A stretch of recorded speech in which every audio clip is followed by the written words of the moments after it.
पूरे animal kingdom में मगरमच्छ का बाइट फोर्स सबसे ज्यादा होती है। और आप यकीन नहीं करोगे, मगरमच्छ डायनासोर के समय से इस धरती पे रह रहे हैं और पूरे मगरमच्छ के प्रजाति में सबसे बड़ा मगरमच्छ सार्कोसुकस को कहा जाता है।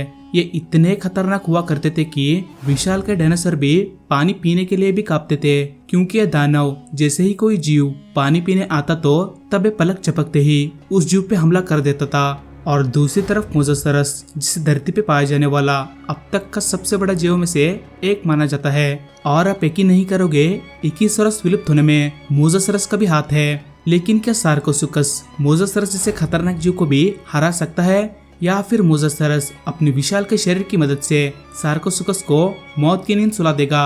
ये दोनों ही दानव धरती पे पाए जाने वाले सबसे खतरनाक जीवों में से एक है। सार्कोसुकस आज से करीब 133 मिलियन साल पहले इस धरती पे पाए जाते थे। इनकी लंबाई 9.5 मीटर तक हुआ करता था और वजन में ये 5 टन भारी थे। इनके जबड़े में कुल 45 दांत हुआ करते थे और हर एक दांत की लंबाई 3 इंच तक हुआ करता था। इसी वजह से विशाल के डायनासोर भी पानी पीने के लिए भी कांपते थे, क्योंकि सार्कोसुकस ज्यादातर पानी में पाए जाते थे। और जैसे ही कोई जीव पानी पीने आता तो तब वह दानव उन जीवों पे पलक झपकते ही हमला कर देता था। और वही मोसासरस 145 मिलियन साल पहले समुद्र में राज करते थे। इनकी लंबाई 17 मीटर तक हुआ करता था और वजन में ये 14 टन भारी थे। और साथ ही मोसासरस के पास 3 से 5 सेंटीमीटर लंबे दांत हुआ करते थे, जिससे ये 16,000 पैसे की बाइट फोर्स से अपने दुश्मन का 2 टुकड़े कर देते थे। और वही सार्कोसुकस का बाइट फोर्स 18,000 पैसे तक हुआ करता था, यानी आज के नाइल क्रोकोडाइल से करीब 4 गुना ज्यादा। और वही मोसासरस के पास काफी लंबी पूंछ हुआ करता था, जिससे ये सार्कोसुकस से भी ज्यादा तेजी से तैर सकते थे। साथ ही मोसासरस ज्यादातर गहरे समुद्र में पाए जाते थे और वही सार्कोसुकस नदी और छोटे तालाब जैसी जगह पे पाए जाते थे।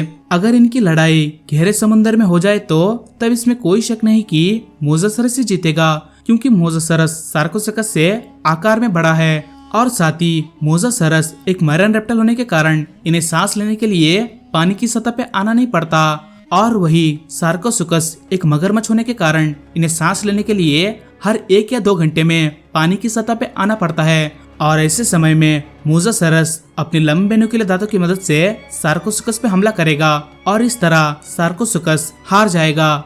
लेकिन वही सार्कोसुकस एक मगरमच्छ होने के कारण ये जमीन पे भी विशाल के डायनासोर का भी शिकार किया करते थे। अगर इनकी लड़ाई जमीन पे हो जाए तो तब सार्कोसुकस तुरंत मोसासरस पे हमला करेगा। लेकिन सार्कोसुकस का एक हमला मोसासरस के लिए काफी नहीं होगा, क्योंकि मोसासरस आकार में सार्कोसुकस से कहीं गुना बड़ा है। और वही मोसासरस का एक ही हमला सार्कोसुकस को मौत की नींद सुला देगा। यानी इसका मतलब अगर इनकी लड़ाई चाहे गहरे समुद्र में हो या फिर जमीन पे, दोनों ही जगह पे मोसासरस ही जीतेगा। अगर इनकी लड़ाई जमीन पे ज्यादा देर तक हो जाए तो तब सार्कोसुकस के पास बहुत सारे एडवांटेजेस हैं, जैसे कि सार्कोसुकस जमीन पे तेजी से दौड़ सकते हैं और वही मोसासरस जमीन पे दौड़ना तो दूर की बात, ये जमीन पे ठीक से चल भी नहीं पाते, क्योंकि इनके पास सार्कोसुकस की तरह पैर नहीं होते, बल्कि इनके पास पैर के बदले फ्लिपर्स होते हैं, जिससे जमीन पे ठीक से चल नहीं पाते। और इसी कमजोरी का फायदा उठा के सार्कोसुकस मोसासरस पे हमला करेगा। लेकिन मोसासरस का एक ही हमला सार्कोसुकस को मौत की नींद सुला देगा।